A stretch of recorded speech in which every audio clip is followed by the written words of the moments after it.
auditeurs et auditrices. Bienvenue à la web radio du 15 février. Donc, tel qu'il apparaît à l'écran, vous voyez que ce soir, notre sujet est le registre de copropriété, son accès et sa consultation.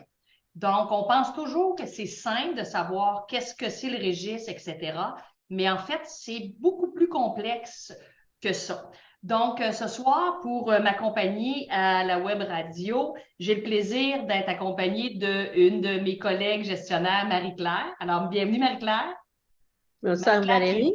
Marie-Claire qui est de sa firme de gestion EMC Gestion Immobilière. Et nous sommes accompagnés de Maître Ghislain Raymond de la firme Deveau. Bonsoir, Maître Raymond. Bonsoir, bonsoir.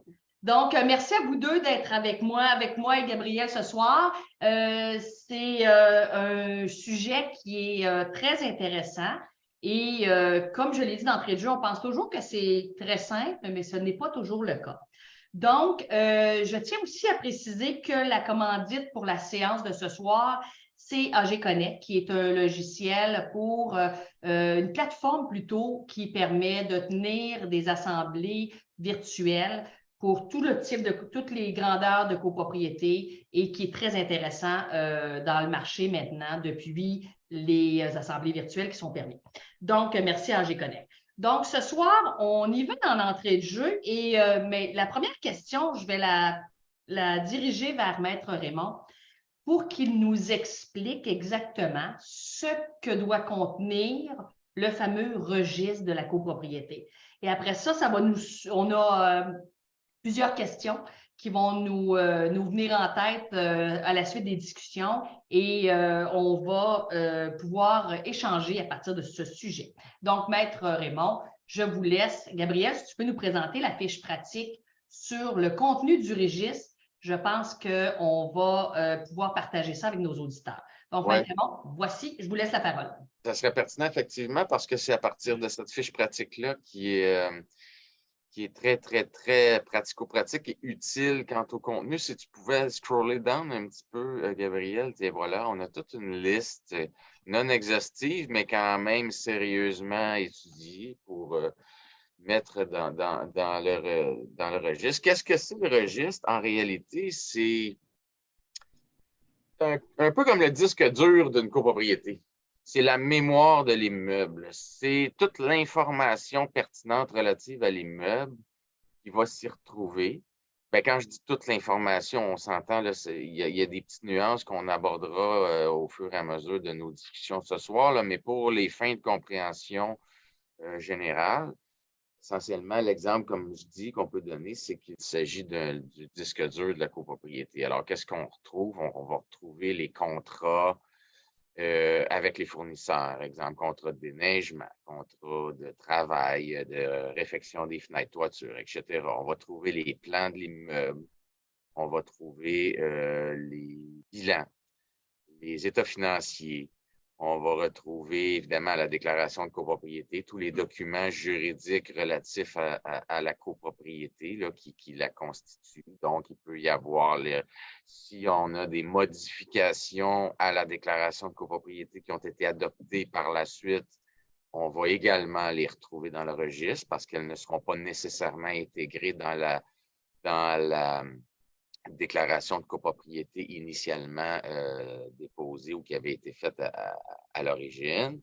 On peut également y retrouver les règlements de l'immeuble qui, au fur et à mesure de la vie de la société, de la copropriété, ont été adoptés. Souvent, moi, ce que je vois, je ne sais pas pour vous, mesdames, là, ce que je vois, c'est dans un cartable. Souvent, les gens le tiennent dans un cartable. J'ai déjà vu qu'ils appelaient ça le code de vie, là. Il y a toutes sortes de noms qui sont donnés. Le code de vie en copropriété, mais en réalité, on comprend que c'est les règlements de la copropriété dans la mesure où ils ont été bien adoptés et faits selon les normes applicables. Ça, j'ai pas de problème. Peu importe comment on va les intituler, mais il en demeure pas moins que ce sont les règlements applicables. Il va y avoir les certificats de localisation, etc. Donc, tous les documents relatifs à l'immeuble, ils seront présents avec le carnet d'entretien et l'état du fonds de prévoyance, parce que je dois vous souligner que ce que je vous dis Je ne viens pas de l'inventer ce soir, là. C'est prévu dans le Code civil, à l'article 1070 du Code civil, qui, lui, date, cette disposition-là initiale, date de 1994 lors de la réforme. On n'appelle plus ça le nouveau code, là. Tu sais, avant, on l'appelait, quand j'ai commencé à étudier, c'était le nouveau code parce qu'on était à cheval entre le code de Bas-Canada et le nouveau code. Mais là, maintenant, depuis 25-30 ans, là, c'est rendu la norme au Québec. Donc, le code a été adopté en 94 et il y avait déjà des dispositions et il y a eu une réforme. Il y a eu quelques petites réformes par la suite, dont des réformes récentes qui est venu introduire l'article 1070.1 et qui est venu également introduire d'autres dispositions connexes et qui ont un effet sur le registre. Pourquoi je vous dis ça? C'est parce que 1070 a été modifié avec la dernière loi 16, le projet de loi 16 qui est venu préciser certains éléments qui étaient déjà contenus à 1070. Et le projet de loi est également venu ajouter l'article 1070.1 du Code civil du Québec et d'autres dispositions par la suite, dont notamment, vous voyez 1070.2, mais qui n'est pas encore en vigueur parce qu'il y a un règlement qu'on attend de la part du gouvernement pour la mise en vigueur ou la mise en force logique là, de la réforme qui a été introduite. Alors, ce sont donc, exemple 1070.1 est venu tenter de clarifier plusieurs questions qui se ramassaient parfois devant les tribunaux. C'est-à-dire, quelle est la façon, comment doit-on consulter le registre? Est-ce qu'on donne accès 9 à 5 avec une personne, un administrateur? Est-ce que l'avocat a le droit d'être là? Quelles sont les charges qu'on peut facturer aux copropriétaires qui demandent l'information, etc. Donc, moi, j'avais vu en jurisprudence qu'il y avait un certain bouillonnement à cet égard-là, surtout dans des cas où la copropriété est fragilisée par des luttes intestines ou des litiges entre copropriétaires. Donc, des fois, un rien, des fois, les copropriétés, moi, je les appelle les poudrières, là. Un rien fait en sorte que tout explose. Donc, ne serait-ce que demander accès à des documents, ça devient la croix et la bannière. Donc, 1070.1 est venu tenter de mettre un baume ou à tout le moins limiter le recours aux tribunaux pour ce genre de questions-là. Alors, ce sont des précisions qui ont été introduites avec la réforme.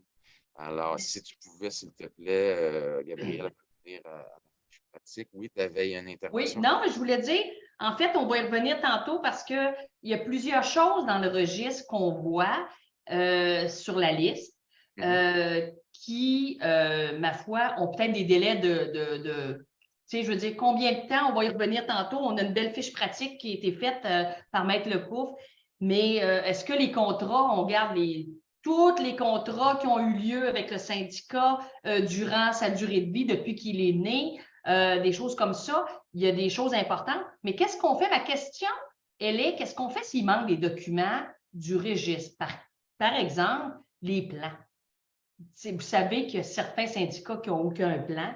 Maintenant, c'est devenu loi, mais je veux dire, dans le quotidien, Marie-Claire, tu pourras prendre le bon là-dessus, mais combien de fois on se retrouve avec des syndicats avec des plans, pas là du tout, ou une grosse partie des plans manquants. Fait qu'on arrive dans l'entretien comme gestionnaire pour faire des travaux de nettoyage de conduits, on n'a pas de choses comme ça. Fait que je vous laisse me donner de l'information pour nos auditeurs là-dessus parce que c'est des fois un instinct de panique pour des gens qui deviennent administrateurs et qui disent on n'a pas tout le registre. Notre registre manque des choses.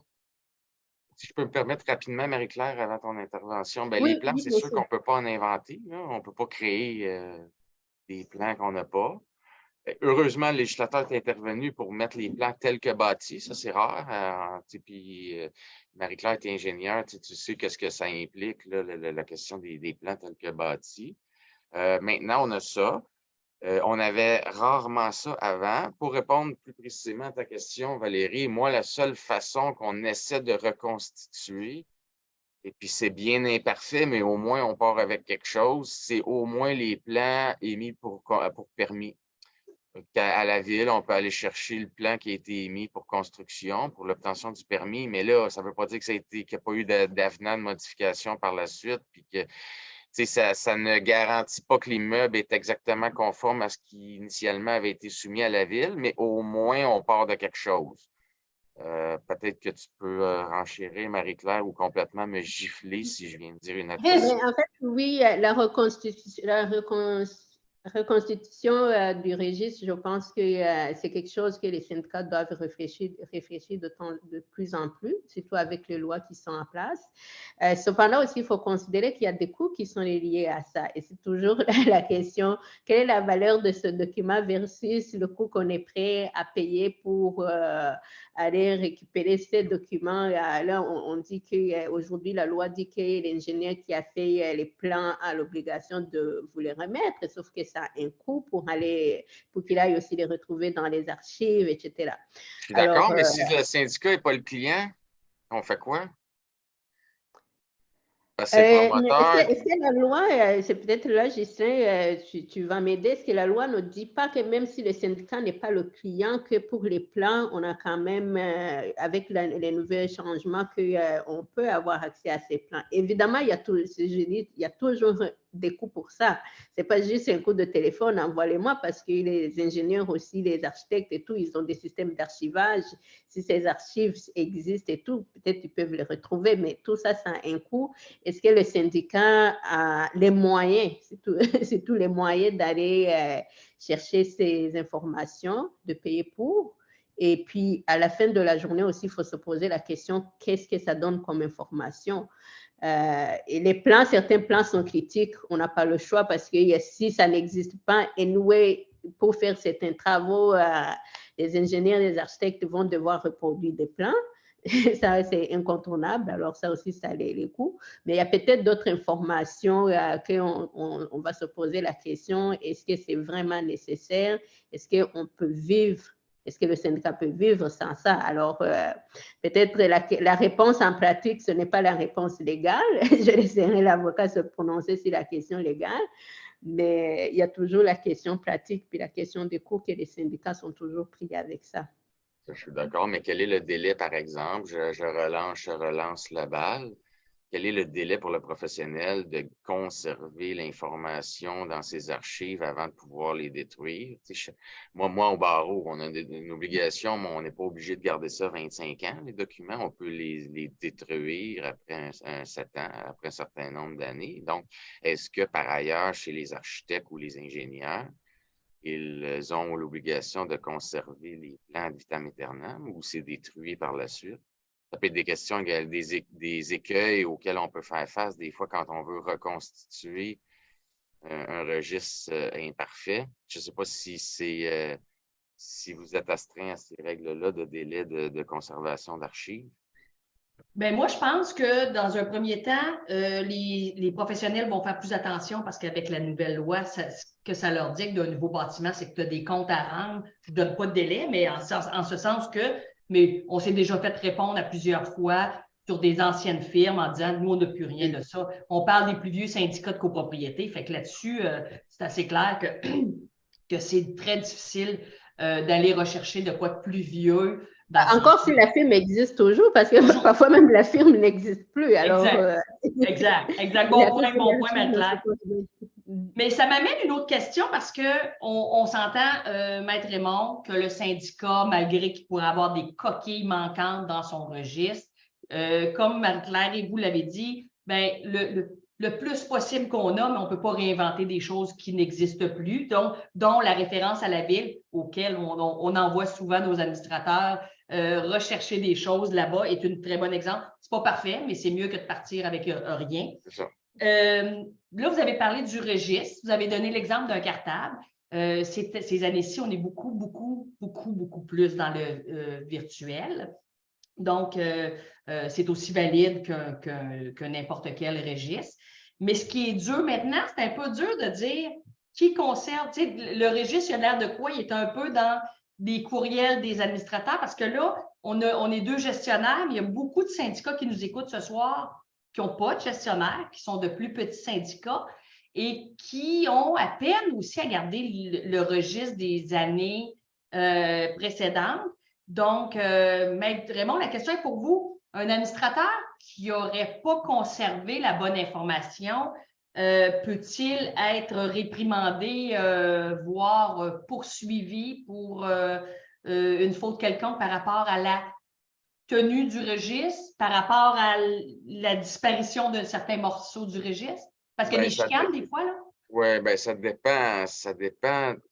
Ce qu'il faut comprendre, c'est qu'un conseil d'administration d'une copropriété, un peu comme une entreprise, là, on dit que ça agit en tant que corps, c'est-à-dire c'est le conseil d'administration en tant que conseil qui agit, qui a rempli ses obligations, qui fait telle chose ou ne fait pas telle chose, etc. Et à l'intérieur duquel chacun a ses tâches. Maintenant, comment ça a été séparé entre les gens à l'interne, si on ne le sait pas, puis chaque famille a sa petite histoire, là, comme on dit. Oui. Alors, ça c'est une chose. Maintenant, pour répondre à ta question, Valérie, c'est que est-ce qu'on peut d'emblée, automatiquement, blâmer absolument un administrateur en particulier parce que telle information, il ne l'aurait pas gardée? Ce n'est pas une équation de 1 plus 1 égale 2 dans tous les cas, là. Ça ne veut pas. Ça dépend de tellement de choses. Quelle était sa charge? Est-ce que c'était à lui de le faire? Est-ce qu'il a été administrateur longtemps? Est-ce qu'il était uniquement tampon entre deux administrations?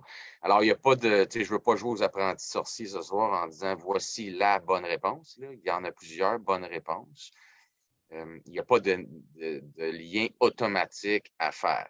Ce qu'il faut retenir pour les fins de la discussion, c'est qu'un administrateur, puis ça, les gens pourront consulter aussi les développements récents à l'endroit de la copropriété divise avec le barreau. J'avais écrit un article, on avait donné une conférence, les avocats en spécialisant en copropriété auprès de nos collègues du barreau.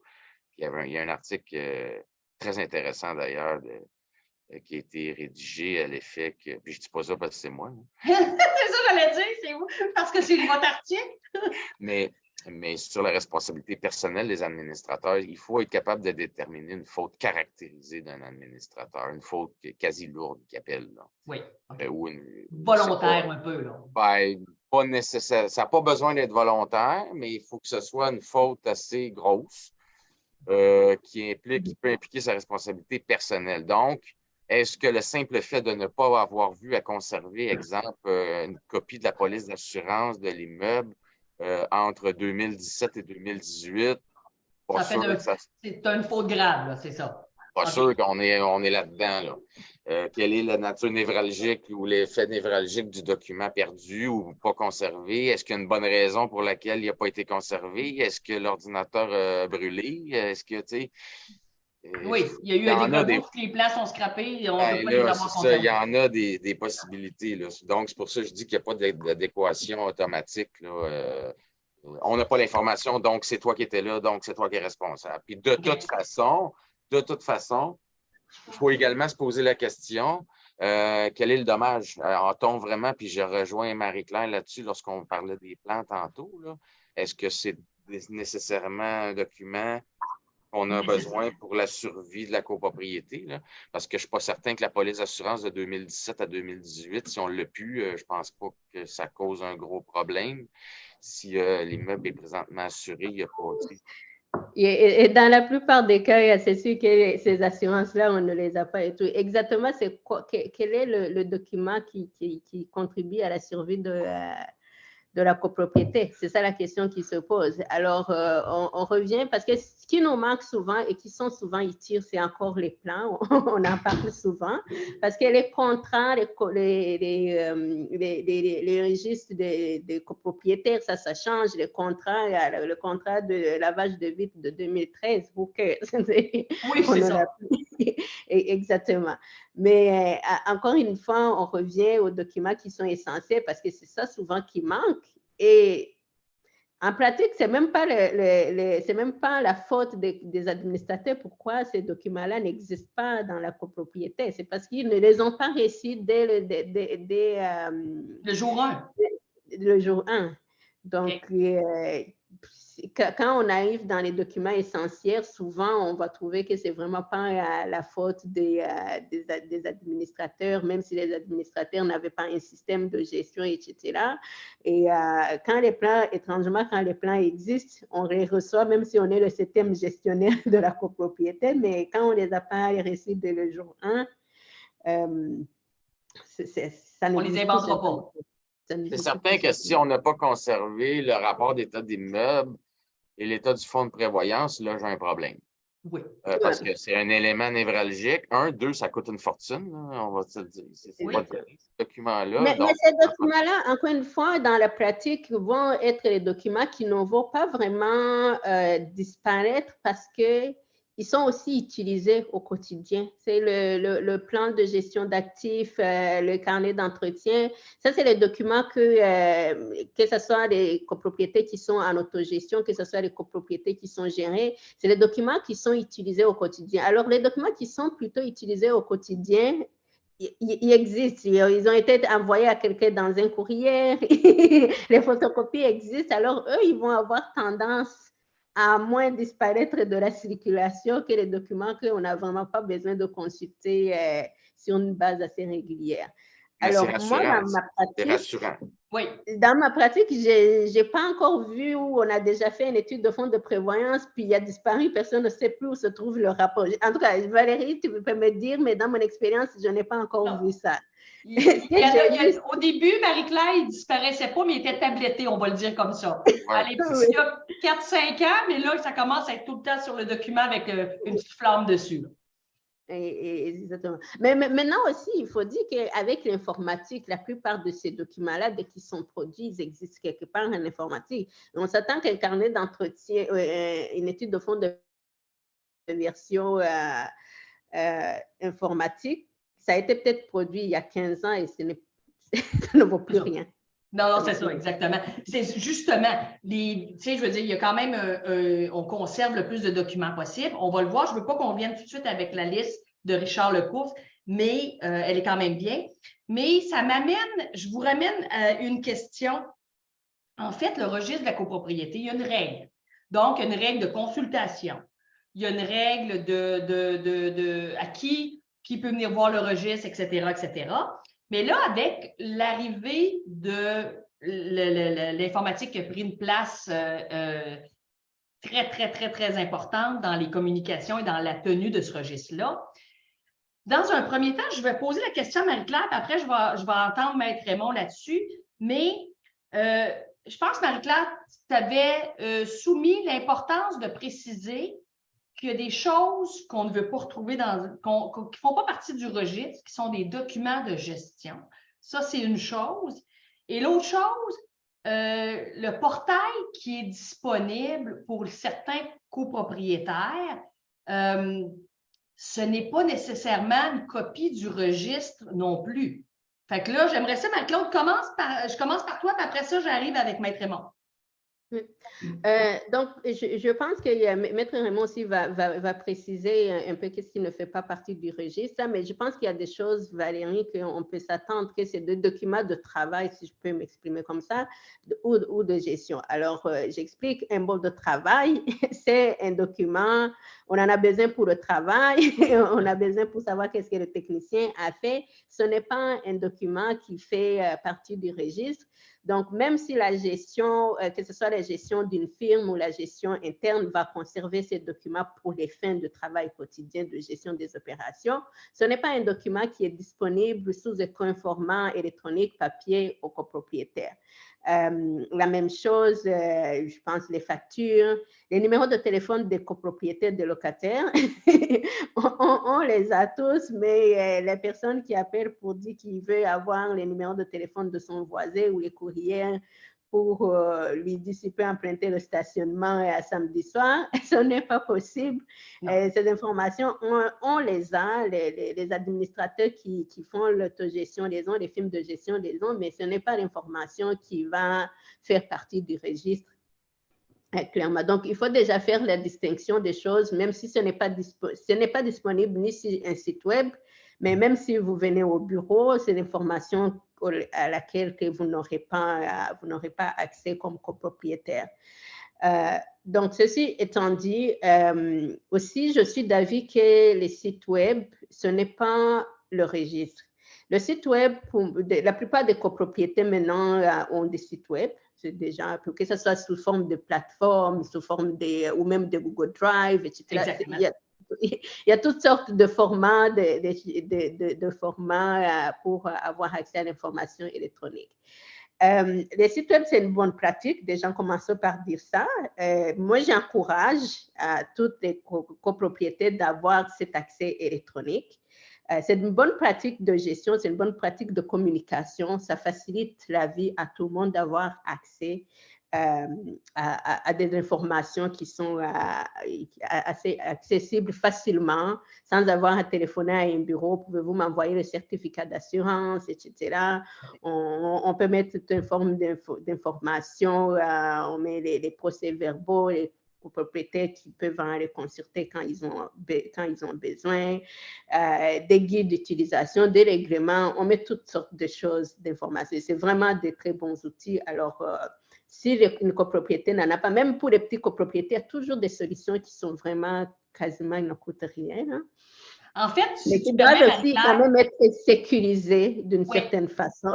Ce soir, on n'a pas d'informaticien, alors la partie sécurité d'information, je la laisserai. Mais il y a des solutions, ça je commence par encourager tout le monde, d'en avoir un accès web quelconque. Ceci étant dit, dans la pratique, ce n'est pas vrai qu'on peut faire copier-coller de toute l'information qui est sur le registre, tout ce que vous avez vu tout à l'heure, en site web. Ce n'est pas possible. Et ce n'est pas pratique, puis ce n'est pas possible parce que dans l'information qui est sur le registre, quand même, ça reste qu'il y a des informations qui sont confidentielles, qu'on ne veut pas que ça circule toutes sortes de façons, ce qui fait que ces informations vont faire partie du registre, mais ne vont pas être accessibles en tout temps. Tout à l'heure, je me posais la question des exemples. Il y a comme un fournisseur, par exemple, à un moment donné, qui nous disait que ses contrats à lui sont confidentiels. Alors, et pour des raisons de compétition, il ne voudrait pas que les contrats soient mis en circulation. Alors, on peut les consulter. Mais en même temps, s'il nous dit, les prix, je veux que mes prix, mes compétiteurs n'y aient pas accès, alors je ne veux pas que vous les circulez. On n'est pas pris avec des petits défis comme ça auxquels je ne suis pas sûre que le législateur, quand il parlait de mettre le contrat, avait pensé, par exemple, à ces particularités-là. Je pense, par exemple, des procédures légales, judiciaires, etc. Je vais laisser à Maître Raymond prendre la balle au bon. Mais encore une fois, au quotidien, quand on a des procédures légales, oui, il y a le besoin d'informer les copropriétaires de ce qui se passe, mais il y a aussi le besoin de protéger les procédures, les informations, qui a accès à ça, c'est qui la partie adverse dans ces procédures, etc. Alors, qui fait que ces informations ne se retrouveront jamais sur un site web. Elles vont toujours être gardées le plus confidentiel. Est-ce que les copropriétés peuvent y consulter? Oui, dans certaines constitutions, dans certains paramètres qui vont être fixés par le conseil d'administration, avec souvent les recommandations légales. Tout à fait. Puis je tiens à préciser, tu amènes un bon point. Effectivement, il y a de plus en plus de fournisseurs qui ne veulent pas que leur contrat se retrouve sur un site web parce que des copropriétaires qui prennent la latitude de les appeler directement pour dire la neige, tu ne l'as pas mis à la bonne place, le gazon, tu ne l'as pas peigné du bon bord, des choses comme ça. Fait que de plus en plus, effectivement, le site web, c'est en fait l'information, des documents d'assemblée, les documents du CA qui ne posent pas de problème, parce que là, je vais revenir vers vous, Maître Raymond, sur les informations personnelles. Il y a une loi qui est en vigueur, qui commence à prendre de plus en plus de place là-dessus. Fait que c'est sûr que, justement, comme tu as dit, Marie-Claire, le site web va être là pour rester, mais ce qui va être probablement là-dessus de plus en plus, on va retirer des choses pour laisser, si quelqu'un veut vendre son unité de condo, qui a besoin de l'assurance des 3 dernières années, procès-verbaux, état financier, assemblée générale, CA, tout est là. Là, le restant va commencer à se tasser parce que justement, ça pose des problèmes. Fait que là-dessus, Maître Raymond, il y a des choses qu'on doit s'assurer comme conseil d'administration de ne pas laisser transparaître. Les courriels des copropriétaires. Là, je vous laisse aller sur la discussion qu'on a eue tantôt aussi, les documents de dossiers litigieux. Oui, ben écoute, Valérie, ça fait beau. Il nous reste quoi? 30 minutes. T'enlèves 2 heures. Non, mais je vais essayer de résumer. Ça fait beaucoup en peu de temps, là. Il y a beaucoup, beaucoup, beaucoup d'implications sur ce qu'on vient de dire, ce que Marie-Claire vient de dire et ce que tu viens également de souligner, Valérie. Le site web, il faut faire attention sur la nature de l'information ou du document qu'on glisse vers le site web parce qu'une fois qu'il est parti, c'est parti dans le cyberespace, là. Oui. On sait, bon, ça, ça promet des choses. Et effectivement, il y a des informations nominatives ou de protection de renseignement personnel qui doivent être protégées et je tiens à souligner que la loi sur la protection des renseignements personnels a été modifiée récemment pour resserrer les balises et qui, je le souligne, est applicable aux syndicats de copropriété parce qu'elle s'applique à toute entreprise et un syndicat de copropriété est, au terme du Code civil, régi par la section comme une entreprise. Donc, la question ne se pose pas. Les syndicats sont soumis à l'application de la loi et les modifications qui ont été apportées, dont certaines sont entrées en vigueur en septembre 22, les prochaines en septembre 23 et sur une autre tranche ensuite en septembre 24. Essentiellement, ça vient préciser que des informations nominatives doivent être protégées et ne pas être divulguées à tout vent. Et plus que ça, on vient créer au sein du conseil d'administration une norme ou un responsable, si on veut, des informations.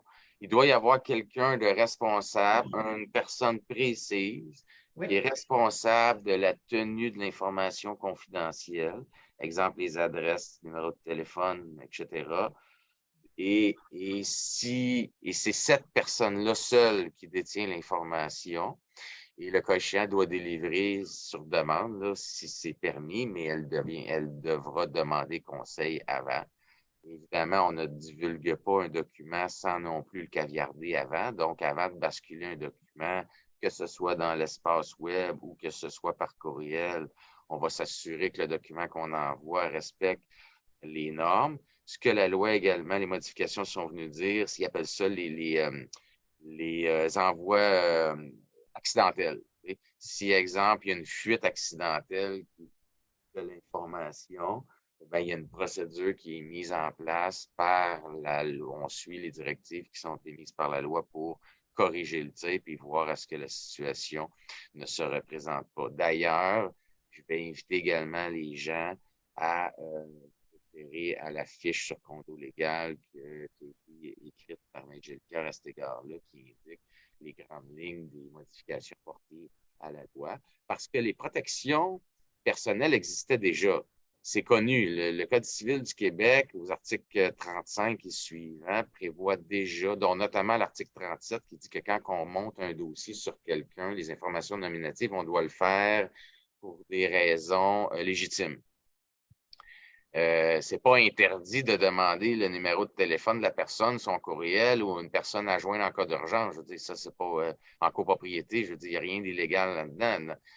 Parce qu'on veut rejoindre la personne si jamais il y a une urgence, etc. On veut être capable de la rejoindre assez facilement. C'est tout à fait légitime de créer un registre de cette nature-là sur cette personne et demander des informations à cet égard. Maintenant, peut-on commencer à lui demander son numéro d'assurance sociale sous prétexte qu'il faut le rejoindre? Là, moi, je n'embarque pas là-dedans. Je ne pense pas qu'on puisse aller jusque-là. Même chose avec son numéro d'assurance maladie. Là. Je dirais, à un moment donné, il y a toute bonne chose à une fin. Là. Il y a des limites. Donc, il faut que les gens aient à l'esprit ce pan-là de la protection de la vie privée. L'autre pan que tu as ouvert de la boîte de Pandore dans ta question, Valérie, c'est tout l'aspect qu'arrive-t-il avec des documents légaux? Les poursuites, peut-être? C'est ça. Le code, la loi, le code de procédure prévoit déjà une mécanique précise lorsque le syndicat est poursuivi. Il a l'obligation de faire publier un avis, une communication aux copropriétaires à l'effet prenant avis que le syndicat a été poursuivi par telles sont les parties impliquées, voici le montant de la poursuite. Pourquoi? Parce qu'on va me dire, oui, mais ça donne quoi ça de faire ça? Ben, c'est parce que la loi dit que les copropriétaires doivent être informés des possibilités des éléments de poursuite contre leur syndicat. Pourquoi? C'est qu'il y a une disposition précise dans le Code civil qui dit que lorsqu'un jugement est rendu contre un syndicat, si le jugement a un lien avec l'immeuble, on a le droit d'appliquer le jugement ou de saisir le fonds de prévoyance. Fait que là, ça peut commencer où on peut saisir le compte de banque du syndicat de copropriété. Et là, le compte du syndicat de copropriété, ben, tout le monde a cotisé là, avec leur cotisation, que ce soit des frais de condo ordinaires ou des cotisations spéciales. Donc, la raison pour laquelle on avise, c'est parce que pour que les gens sachent qu'ultimement, je ne dis pas que ça va arriver, puis je ne veux pas jouer aux épouvantails à moineaux, mais l'idée en arrière de ça, c'est de dire qu'ultimement, il est possible que le compte soit saisi. Là. Alors, les copropriétaires. Ça peut aller jusque-là. C'est ça, exact. Fait que les copropriétaires doivent être mis au courant. Donc, cet élément-là existe et il y a une obligation du syndicat d'avertir. Maintenant, est-ce qu'on publie sur le site Web toutes les procédures judiciaires? Moi, je pense que non. C'est le syndicat, c'est le conseil d'administration qui, au terme de la loi, a le pouvoir de gérer et d'orchestrer les procédures ou de gérer ces procédures judiciaires. C'est la loi qui le dit. De toute façon, ça serait, je pense, pas une bonne chose parce que ça deviendrait une véritable foire d'empoigne là, si tout le monde commence à jouer aux avocats puis lire les documents puis dire moi je pense que ci puis je pense que ça. De toute façon, une fois par année, les assemblées, il y a toujours un retour sur l'année qui s'est écoulée et on fait toujours le bilan des dossiers judiciaires devant l'Assemblée. Puis comprenez-moi bien, l'idée, c'est pas de cacher de l'information à personne. Là. C'est d'essayer de gérer l'information pour pas que ça parte en dérape. Là. Et le dernier point, et je vais me taire sur ce, à cet égard-là, moi, j'appelle ça la théorie du cheval de Troie. Oui. Quand il y a des procédures judiciaires d'un contre l'autre, là, on a les deux parties qui se partagent le portail. On a aussi les deux parties qui sont dans l'Assemblée en même temps. Alors, il faut peut-être faire attention sur ce qu'on dit ou ce qu'on ne dit pas pour des questions stratégiques, pour la protection des droits de part et d'autre. Chacun a sa stratégie. Et le dernier point, et c'est un élément relativement nouveau que je n'ai pas vu à date être débattu en jurisprudence, mais c'est un point qui me semble, qui peut être parfois névralgique, puis je vais vous l'expliquer par le biais d'un exemple. Et qu'est-ce qui arrive si, par exemple, un copropriétaire exige des travaux et puis prétend que les travaux doivent être de telle ou telle ampleur. Bon. Le syndicat dit non, on n'a pas besoin de faire tous les travaux d'une telle ampleur. On va obtenir les services d'un expert. Nous, on va regarder qu'est-ce que l'expert va nous suggérer. Mais imaginons que cette dynamique-là a lieu à l'intérieur d'un recours judiciaire. Il y a déjà une poursuite déposée. On vous exige de faire des travaux. Le syndicat dit, bien, avant de faire ce que vous voulez qu'on fasse, on va nous-mêmes requérir. Bon, bien, dans des dynamiques de procédure judiciaire, il existe dans notre droit qui est reconnu ce qu'on appelle le privilège relatif au litige. C'est-à-dire qu'une partie peut obtenir des informations qu'elle veut garder confidentielles pour la bonne marche ou la bonne conduite de son litige. Donc, elle peut prétendre, une partie peut prétendre que le document qu'elle a obtenu par le biais de son expert bénéficie pour le temps de l'instance, parce que ça, c'est pas éternel, là, ça s'éteint le privilège, mais le temps du dossier ou le temps où le litige perdure, ben, le document est protégé par ce qu'on appelle le privilège relatif au litige. Donc, dans une circonstance comme celle-là, avant que la décision puisse être trancher si oui ou non c'est protégé. C'est certain que si on vient le basculer dans le site Web, pense qu'on n'ira pas bien trop loin avec la prétention que c'est protégé, là, parce qu'on vient de renoncer à ce qu'on prétendait être protégé par le privilège. Donc, ce n'est pas un automatisme de tout glisser dans le registre de la copropriété. Il y a des questions qui parfois peuvent être stratégiques. Et c'est tout à fait permis par la loi. Là. Je ne dis pas de jouer au snoro, c'est pas ça. C'est qu'il y a des stratégies judiciaires, des fois, qui font en sorte qu'on peut se poser la question, est-ce que oui ou non, il serait sage ou approprié de basculer ce document-là dans le registre. Évidemment, une fois que le litige sera terminé, là, la question ne se pose plus parce que le document perd cette protection-là, il devient public, si on veut, et là, on le mettra au registre, pas de problème avec ça, mais ça peut être un débat qui est défendable. De part et d'autre, je n'ai pas vu de jurisprudence récente à cet égard-là sur une dynamique d'exiger d'obtenir un document parce que la seule décision, à ma connaissance, qui existe, c'est une décision à Québec dans une affaire de Terrasse Monaco, dans laquelle le copropriétaire exigeait copie d'une expertise et le juge, mais ça n'avait pas été plaidé, ça, la question que je vous explique du privilège relatif au litige, donc c'était évacué, je ne sais pas pourquoi, mais bon, c'était pas la question. Et ce que le tribunal a décidé, c'est de dire, écoutez, un copropriétaire paye, par le biais de ses frais de condo, il se trouve à payer une portion de l'expertise. Donc, il a droit d'obtenir copie. Donc, c'était le raisonnement, mais c'est la seule décision avec laquelle on travaille, nous, les juristes, là, puis c'est une décision qui commence à dater de plusieurs années, là. Je dirais une bonne dizaine d'années, sinon 15 ans. Donc, récemment, je n'ai pas vu de débat sur ce point-là. Donc, merci, Maître Deveau. Je veux parler parce que je pense que clairement, on explique à nos auditeurs et auditrices qu'il y a une différence entre le registre de la copropriété, qu'il y a une différence entre le portail aussi qui est disponible pour les copropriétaires, que ce n'est pas des copies des deux. Et quand on parle de portail, on a dit, comme Marie-Claire l'a expliqué, ça peut être un Dropbox accessible à une petite copropriété où que les gens ont un mot de passe et ces choses-là, mais ce n'est pas une copie conforme des deux, ça c'est clair. Donc, ça, c'est une chose.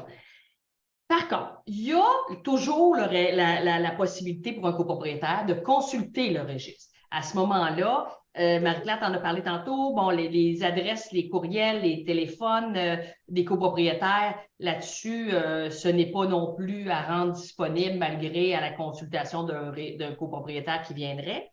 Mais en parlant des consultations, Marie-Claire, j'aimerais avoir ton opinion, ton expertise, ton expérience là-dessus. Comment les gestionnaires réagissent lors d'une demande? Y a-t-il des consignes qui sont mises en place par les gestionnaires, les syndicats? Comment ça fonctionne quand un copropriétaire qui est géré par un gestionnaire peut avoir accès au registre? Comment ça fonctionne?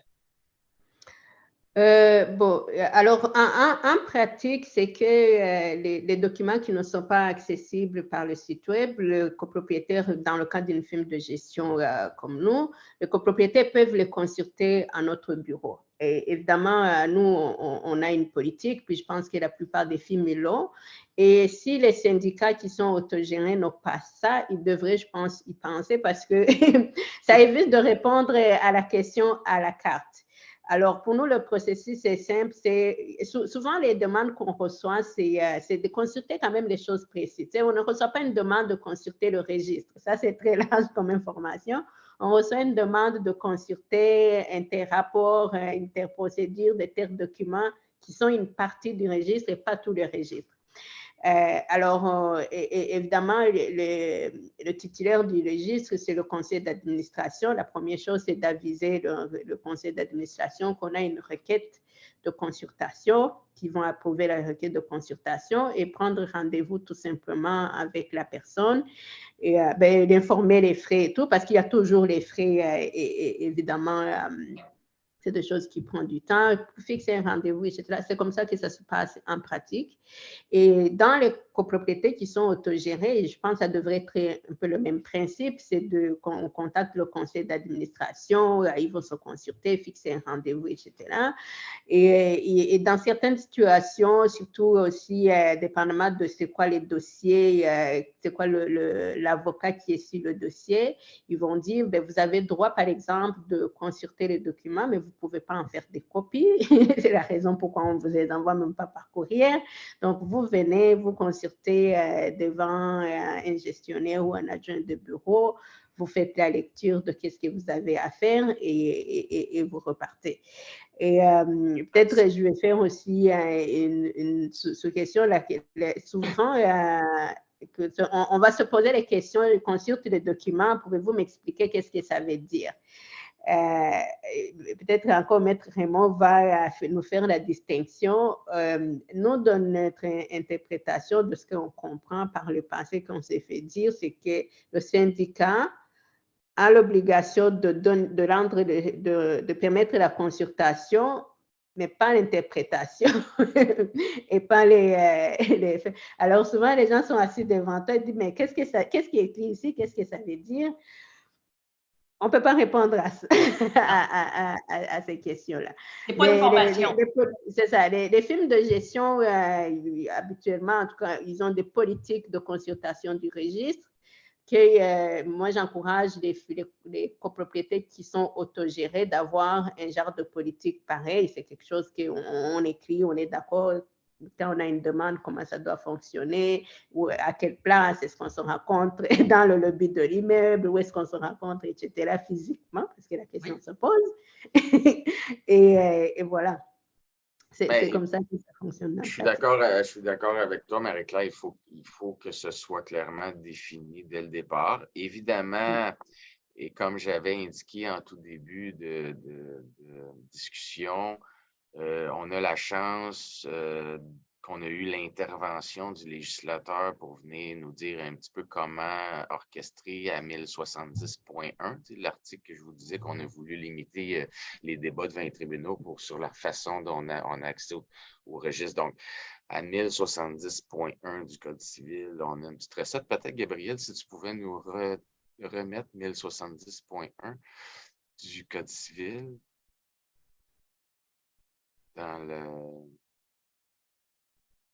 Bon, alors vois-tu, là, on nous dit la consultation du registre des documents tenus à la disposition des copropriétaires doit pouvoir se faire en présence d'un administrateur ou d'une personne désignée à cette fin par le conseil, à des heures raisonnables et selon les modalités prévues par le règlement de l'immeuble. Donc, on conserve une certaine discrétion à travers le règlement de l'immeuble sur le menu détail de la chose, mais au moins on a les grandes lignes. Tout copropriétaire a le droit, moyennant des frais raisonnables, d'obtenir copie du contenu du registre et de ses documents. Donc, la question d'obtenir copie a été réglée parce qu'il y avait souvent des débats sur est-ce qu'on a le droit d'obtenir copie ou non. Puis là, ça finissait genre que la personne prenait des photos du document.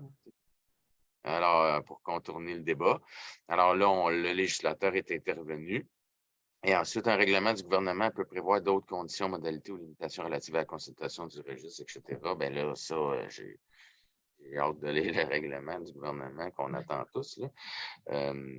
Mais bon, donc c'est un bon départ et la balance de la méthodologie de consultation, hormis les grandes lignes ou les principes qui sont établis en 1070.1, vont être consignés dans un règlement de l'immeuble. On va venir dire règlement relatif à la consultation des registres en vertu de l'article 1070.1. Puis on va dire, parce que la loi dit des heures raisonnables. Donc, c'est quoi des heures raisonnables? Le règlement pourrait venir dire, exemple, entre 8 à 5 ou 9 à 5, du lundi au vendredi. Sous réserve de toute exception. Exemple, on a quelqu'un qui travaille de nuit uniquement. Il peut arriver, pas interdit d'accommoder aussi. Là. Ouais. Alors, toujours le bon sens, là, la règle du bon sens. Exactement. Donc, on peut moduler mais tant que ça fait du sens. On parle de frais raisonnables. Qu'est-ce qu'un frais raisonnable? On peut certainement exclure les honoraires d'avocat. parce que le débat souvent se posait, est-ce que l'avocat est là présent tout le long? Parce que ça peut durer une journée, là, la consultation du registre. Alors, est-ce qu'on a un avocat qui est là à demeure, qui est là pendant toute la journée, qui ne dit rien, mais qui est simplement présent? Est-ce qu'on peut charger les frais que ça engendre au syndicat à la personne qui a requis la consultation du registre? Moi, respectueusement soumis, je pense qu'on ne peut plus faire ça. Mais on peut par ailleurs certainement requérir un honoraire de l'administrateur qui, lui, est présent, un honoraire raisonnable, là, parce que sa présence pendant ce temps-là, il ne fait pas autre chose, là. Alors, moi, raisonnable, qu'est-ce que raisonnable? Ben, c'est ce qui n'est pas déraisonnable, là. Ça, c'est une réponse d'avocat. C'est ça. Qui dit rien, mais qui veut tout dire, c'est C'est ça. ça. Alors, mais au moins, on peut quand même se faire une idée ou avoir des balises à cet égard-là. Merci. Gabriel, peux-tu préparer, s'il te plaît, la fiche pratique de Maître Lecouf, parce qu'on va parler, il nous reste 9 minutes, on va parler aussi de la durée du temps de certaines choses qu'on devrait conserver dans le registre. Donc, pendant que Gabriel, tu nous amènes, ou est-ce que juste un petit peu, on monte encore un petit peu, s'il te plaît, descend, c'est-à-dire? Parfait. On a une liste un petit peu plus. Bouge encore. Bon, voici. Donc, on a certains délais, mais c'est important de s'assurer que les gens ne jettent pas trop des choses prématurément, puis tout ça, pour être sûr qu'ils ne se causent pas d'ennui comme administrateurs bénévoles, il faut le dire. Hein? La plupart des administrateurs au Québec sont des administrateurs bénévoles. Donc, en fait, je vous laisserai la parole, Maître Raymond, pour nous expliquer juste un petit peu les grandes lignes des délais, parce que moi, j'ai quand même fait un peu le saut quand j'ai vu les chèques encaissés, les garder au moins 6 ans. J'ai comme fait, wow, OK, est-ce qu'on peut juste faire un petit peu le tour? Parce que je pense que ça va aider aux copropriétés plus petites, parce que je sais qu'on a quand même beaucoup d'auditeurs qui sont dans des petits syndicats, à diminuer leur boîte d'archives annuellement sur les années précédentes et de pouvoir dormir l'esprit tranquille en disant qu'on fait une bonne gestion de nos archives. Ben oui, c'est une bonne question. Évidemment, avec l'arrivée de l'informatique, on peut le mettre sous clé USB ou peu importe. On peut le mettre sur support informatique, ce qui permet de réduire considérablement l'espace papier, là, Oui. de conservation. Nous, chez les professionnels, les bureaux d'avocats, etc., tout le monde conserve maintenant les backups sur support, etc. Là, il y a de moins en moins de papier.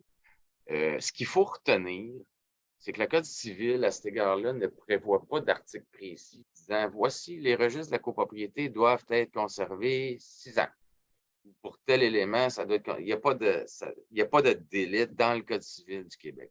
La raison pour laquelle Maître Lecouf a fort habilement déterminé des classes de date, plus en se référant, puis là, je ne veux pas parler pour lui, là, mais c'est de ce que je comprends de l'article en le lisant, ça me semble évident, c'est qu'en se référant à la nature du document, et on est capable de déterminer qu'en vertu d'une telle autre loi, il serait possible qu'on en ait besoin. L'exemple le plus flagrant, c'est les 7 ans. Tout document ayant trait aux taxes, fiscalité, cas échéant, mis à part un syndicat qui serait propriétaire de l'appartement du concierge, etc.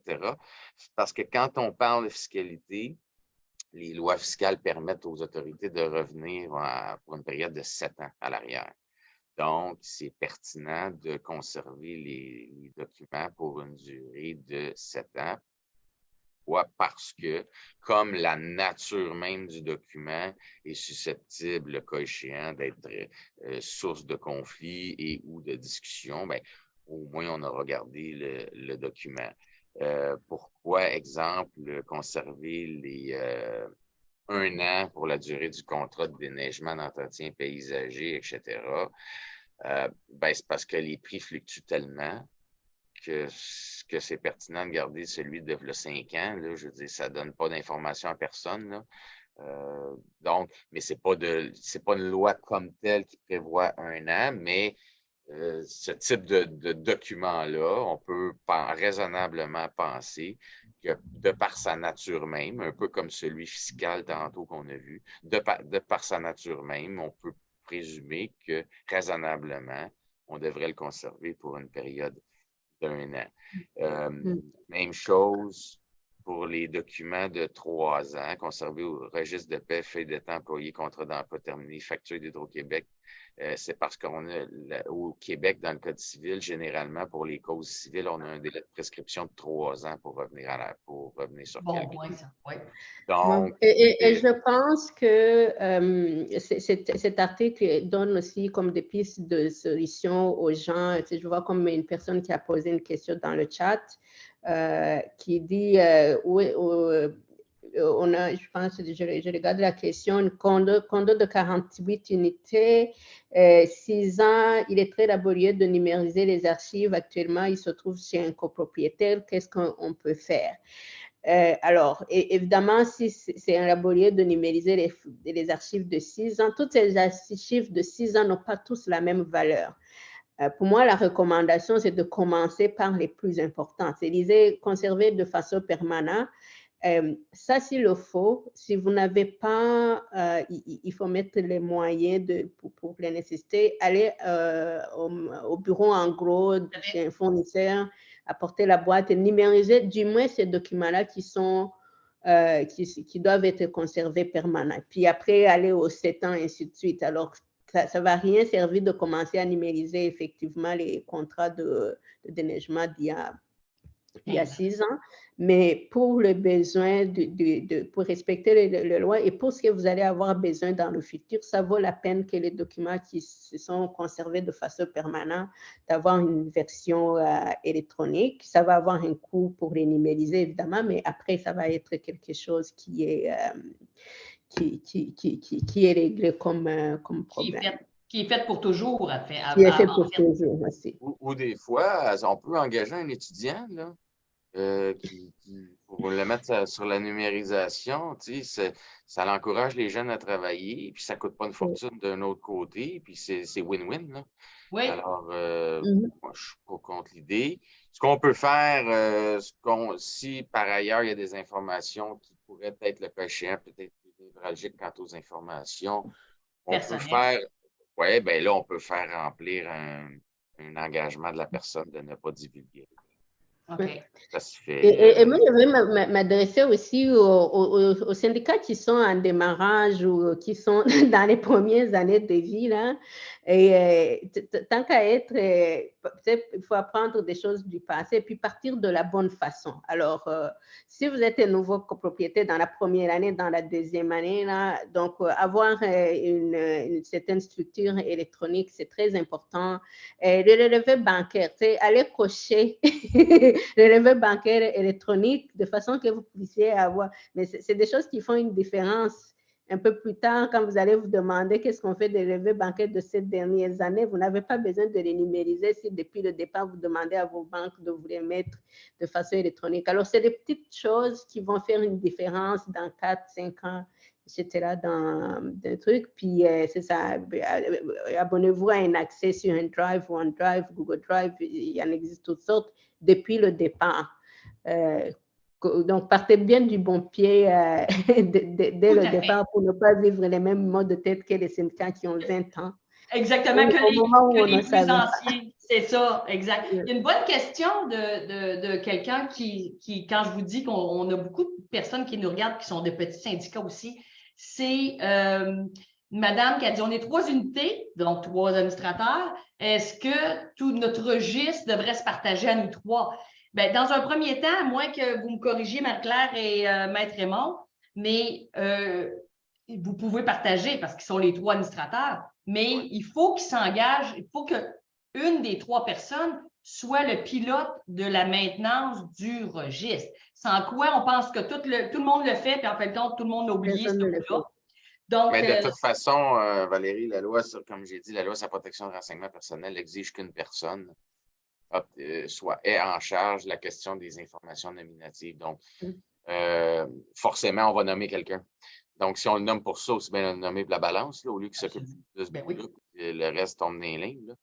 Alors, C'est aussi le cas, Marie-Claire, tu me corrigeras, mais souvent, quand on est un gestionnaire professionnel, bien souvent, ça devient le gestionnaire qui est comment je dirais, le protecteur des archives parce que c'est lui qui voit tout ça tourner. Et après ça, naturellement, le registre appartient au syndicat. Si on quitte, Marie-Claire, je quitte, elle prend le syndicat à ma place, je lui transmets le registre, puis là, ça va d'année en année, naturellement. Mais c'est important que les gens comprennent qu'on ne peut pas être 3 administrateurs plus un gestionnaire à s'occuper des archives. C'est sûr qu'il va y avoir des bouts qui vont être manquants, des chaînes qui vont être manquantes.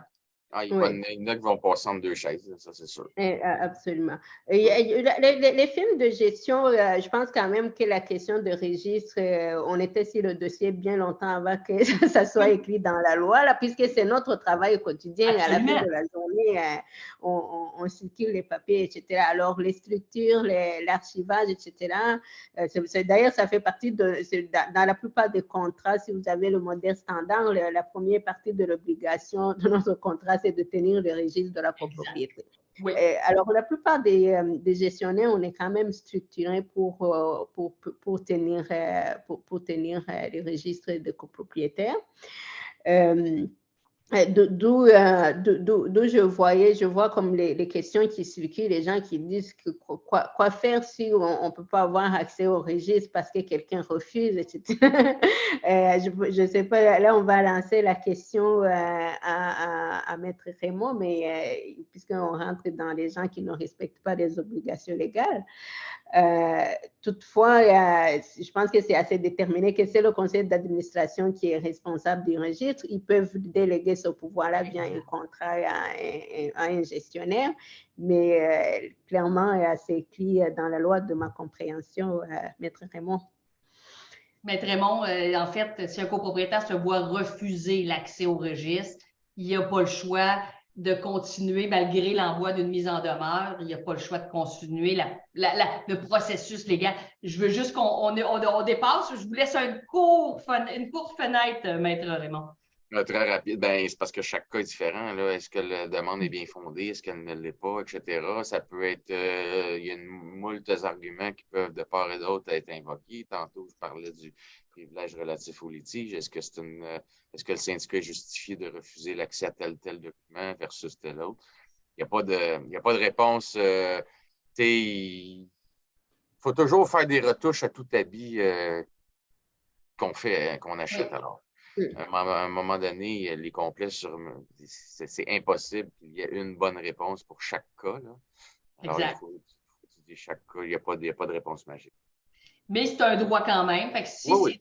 On s'entend que dans les bases, si les gens sont raisonnables, parce que vous savez qu'il y a des copropriétaires qui pourraient venir 15 fois consulter le registre. Ben oui, mais c'est ça. La raisonnabilité, elle va des 2 bords. Là. Exactement, tout à fait, absolument. Syndicat et copropriétaire. Écoutez, on pourrait rester encore, on se l'était dit dès le départ, Marie-Claire et Maître Raymond, qu'on avait pour 2 heures, 3 heures facile. Il est 20h04, on a dépassé notre droit de continuer. Donc, c'est un plaisir, Marie-Claire, de t'avoir avec moi et Maître Raymond ce soir. Marie-Claire et moi, on se connaît bien, on travaille dans la copropriété ensemble et tout. Maître Raymond, toujours un plaisir de vous côtoyer puis de vous jaser. Plaisir partagé. Alors, merci à tous. Bien que nous, on ne vous voit pas, j'espère que vous avez eu beaucoup de réponses à vos interrogations. Puis, effectivement. S'il y a des questions qui vous surviennent, vous savez qu'avec Condo Légal, notre ami Gabriel et Maître Jolicoeur s'occupent de répondre à des questions et s'occupent de les relayer justement à certaines questions à nos invités. Donc, à l'occasion, on peut répondre comme gestionnaire. Marie-Claire pourra avoir des questions. Fait que gênez-vous pas, vous pouvez poser vos questions. Donc, je vous invite à être des nôtres dans 2 semaines, le mercredi, le 1er mars. C'est sur les copropriétaires âgés. Donc, comment assurer le bien-être. On va avoir comme invité Maître Julie Banville et Yann Touarnaki, qui est un collègue à Marie-Claire et moi, qui gère un gros dossier, les verrières à l'île des Sœurs, qui est une des plus grosses copropriétés au Québec en passant. Donc, ça va être très intéressant parce que c'est quoi la responsabilité du syndicat dans l'accompagnement des personnes d'un certain âge? Quelles sont les pistes de solutions pour différentes problématiques qu'on rencontre, etc. Donc, on a eu déjà des petits teasers pour notre web radio. Ça va être très intéressant. Donc, soyez là. Encore merci à Maître Raymond et Marie-Claire de MC Gestion. Et merci aux partenaires de notre soirée ce soir, AG Connect. On est en assemblée pas mal ces temps-ci, les gestionnaires. Donc, on vous remercie d'avoir parrainé la soirée. Merci à vous tous, chers copropriétaires ou administrateurs qui nous ont écoutés. Bonne fin de soirée. Merci. Merci.